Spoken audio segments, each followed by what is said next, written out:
Seorang remaja berusia 14 tahun diduga melakukan tindakan tragis yang menggemparkan warga di kawasan Lebak Bulus, Jakarta Selatan, pada Sabtu dini hari, 30 November 2024. Dalam insiden tersebut, ayah dan neneknya meninggal dunia, sementara ibunya mengalami luka parah meski berhasil diselamatkan. Kejadian ini berlangsung di rumah keluarga tersebut sekitar pukul 1 dini hari. Berdasarkan informasi awal dari kepolisian, remaja tersebut mengambil pisau dapur sebelum naik ke lantai 2. Tempat ayah dan ibunya sedang beristirahat di kamar. Pelaku diduga langsung menyerang ayahnya hingga meninggal dunia.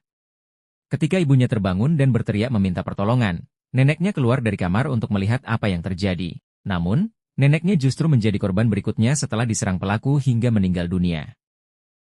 Hasil pemeriksaan awal menunjukkan bahwa korban meninggal dunia mengalami luka parah di bagian leher, punggung, dan lengan. Sementara itu, ibu pelaku yang selamat mengalami beberapa luka tusuk di punggung, pipi, dan lengan. Setelah melakukan aksinya, remaja tersebut sempat berusaha melarikan diri. Ia terlihat berjalan cepat di Taman Blok A perumahan Bona Indah sebelum berlari menuju lampu merah Karangtengah. Namun, petugas keamanan yang menerima laporan segera menangkapnya. Saat diamankan, kedua tangan pelaku penuh dengan darah. Pihak kepolisian telah menyita sejumlah barang bukti, termasuk pisau yang digunakan, sprei, dan pakaian berlumuran darah dari lokasi kejadian. Pada hari yang sama, tim dari Polres Metro Jakarta Selatan langsung melakukan olah tempat kejadian perkara untuk mengumpulkan bukti tambahan dan menyelidiki lebih jauh motif di balik peristiwa ini. Menurut Kepala Satuan Reserse Kriminal Polres Metro Jakarta Selatan, AKBP Gogo Galesung, pelaku mengakui bahwa serangan dimulai saat ayahnya sedang tertidur di kamar bersama ibunya.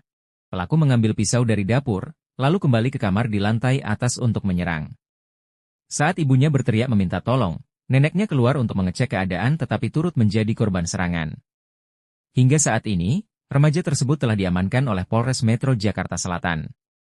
Karena masih berusia di bawah umur, ia tidak ditahan di sel, melainkan dititipkan di rumah aman milik Balai Pemasyarakatan.